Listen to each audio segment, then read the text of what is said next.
여러분 안녕하십니까. 만화인 뉴스입니다. 어제 민주당 의원들이 헌법재판소 앞에서 기자회견을 할 때에 아마 주변에 있던 어떤 분이 계란을 이렇게 던진 것 같습니다. 그래서 민주당 백혜련 의원의 오른쪽 이마 쪽에 이제 계란이 터지면서 이제 뒤범벅이 되었는데요. 이렇게 이제 원래는 이런 폭력은 있어서는 물론 안 되죠. 근데 지금 이제 들려오는 얘기가 말이죠. 윤석열 대통령 변호인단으로 이제 활동하고 있는 석동연 변호사, 그리고 이제 국민의힘 윤상현 의원이 유도를 했거나 100% 자작극이다, 이런 이제 견해를 내비쳤습니다. 아마 석동연 변호사의 얘기를 봤을 때 근거 없는 이야기는 아니지 않은가, 그렇게 생각을 하고요. 참으로 과연 우리 대한민국이 왜 이렇게까지 되는가, 참으로 걱정이지 않을 수 없습니다. 뭔가 좀 이상한 것은 말이죠, 민주당이 지금까지 8대0으로 100% 인용이 될 것이다 라고 이제 주장을 했는데, 지금 갑자기 이 사람들이 막 난폭해졌습니다. 일단 자작극 내지는 유도라고 보도한 세계일보를 잠깐 한번 보겠습니다. 자, 여러분, 세계일보인데요.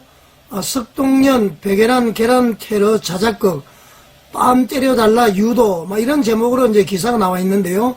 한번 기사 내용을 한번 보겠습니다. 윤석열 대통령 측 변호인인 석동연 변호사가 더불어민주당 백혜련 의원이 헌법재판소 앞에서 윤 대통령 파면 촉구 기자회견을 하다 날개란을 맞은 사건을 두고 명백히 자작극이거나 99% 유도극이라고 말했다. 자, 지금 여기 백혜련 의원의 얼굴이고요. 석동연 변호사죠. 계속 기사를 소개를 드리겠습니다. 대통령 측 변호인단 소속이자 윤 대통령 지지단체인 국민변호인단을 이끌고 있는 석 변호사는 21일 자신의 SNS에 그 일, 그러니까 날개란 투척을 두고 탄핵 반대 인파를 해산시키기 위한 민주당 의원들의 자작극이 아니냐는 논란이 벌어지고 있다며, 나도 명백히 자작극이거나 99% 유도극이라고 본다. 그렇게 이제 이야기를 했다는 거 아닙니까? 그리고 이어서 말이죠. 석 변호사는 그는 피눈물 나게 매일같이 밤낮으로 탄핵 반대 외치는 수백 명 시민들 앞에 백 의원이 불쑥 나타나서 정치 선전을 위해 탄핵하라고 개소리를 늘어놓았다. 그건 내 얼굴에 침을 뱉어달라, 아니면은 뺨이라도 때려달라고 유도한 것과 뭐가 다르냐고 따져 물었다. 이 말이 좀 상당히 인과관계가 있는 것 같습니다. 수요일을 말이죠, 탄핵 반대를 외치고 있는 사람들 앞에 나타나서 탄핵하라고 그러니까 유도한 것이 아니냐, 그런 이제 견해죠. 이어서 바보가 아니라면 국민들 주장이 첨예하고 대립하고 있는 헌재 앞에서 큰 소리로 자기 목소리를 낼 땐 반대쪽 시민들에게 욕설이나 계란은 물론 돌팔매질까지 각오하고 해야 되는 일이 아니냐, 이렇게 이제 비난을 했습니다. 그러면서 기사는 이렇게 또 소개를 합니다. 그러면서 계란을 맞은 의원이나 그 일행들이 진정한 정치인이라면 여러분도 나라 사랑하는 마음으로 나온 국민들 아닙니까?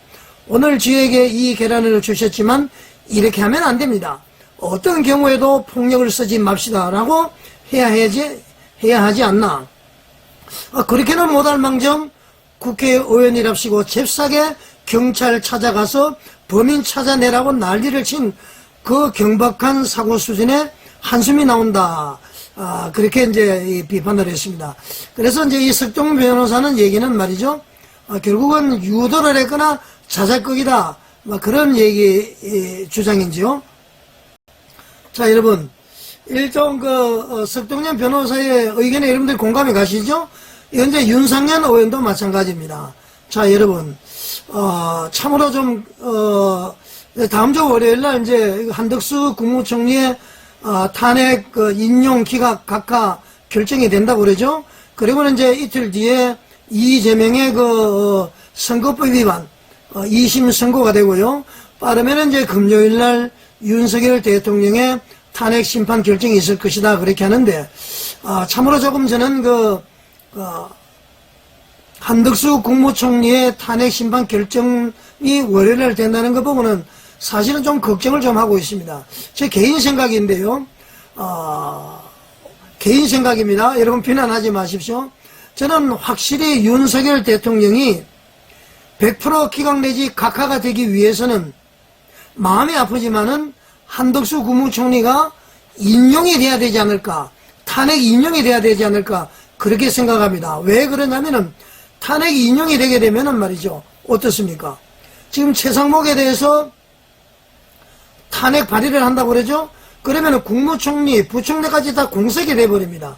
그러면은 말이죠, 그 다음 밑에 국무위원들이 대통령 대행한다는 것은 말이 안 되고 말이죠. 당연히 윤석열 대통령이 복귀를 해야 되는 시나리오다. 저는 그렇게 생각합니다. 그래서 저 개인 생각으로는 물론 이제 뭐 200명, 150명 얘기도 있지만은 엄밀히 따지면은 이 헌법재판관 3명을 거기 한덕수 총리가 임명을 하지 않았잖아요. 그래서 지금 헌법재판소에서는 일단 그거 임명 안 하는 것은 위헌이라고 그랬단 말입니다. 그래서 150명, 200명을 떠나서 그것은 뭐 이 판례는 또 다시 바뀌어질 수 있는 거니까 말이죠. 그래서 헌법재판관 임명 안 했다는 그것이 바로 위헌이라고 했기 때문에 그걸 빌미해서 그냥 탄핵을 인용하지 않을까, 저 개인 생각은 그렇습니다. 근데 탄핵 인용이 불행한 것이냐? 절대로 저는 불행하지 않다고 생각합니다. 한덕수 총리에게는 불명예지만은 불명예도 아니죠. 뭐 핍박받은 거니까. 한덕수 총리가 탄핵 인용이 되면은 저는 100% 대통령 살아온다, 보정수표다, 그렇게 생각합니다. 그 대통령 권한대행 한덕수 탄핵 인용, 최상목 또 이런 문제, 그럴 때는 당연히 이 나라를 통치하기 위해서는 대통령이 복귀해야 되는 것이죠. 저는 그렇게 100% 시나리오를 그렇게 생각을 합니다. 여러분 좀 기분이 어떠십니까? 그래서 한덕수 총리가 탄핵 인용이 되면은 100% 이것은 대통령은 무조건 복귀다, 보정수표다, 그렇게 생각을 합니다. 자, 그래서 지금 민주당 의원들이 지금 최종 발악을 하고 있습니다. 뭐 밤길 조심하라, 예를 들면은 뭐 체포하라, 뭐 온갖 얘기가 나오죠.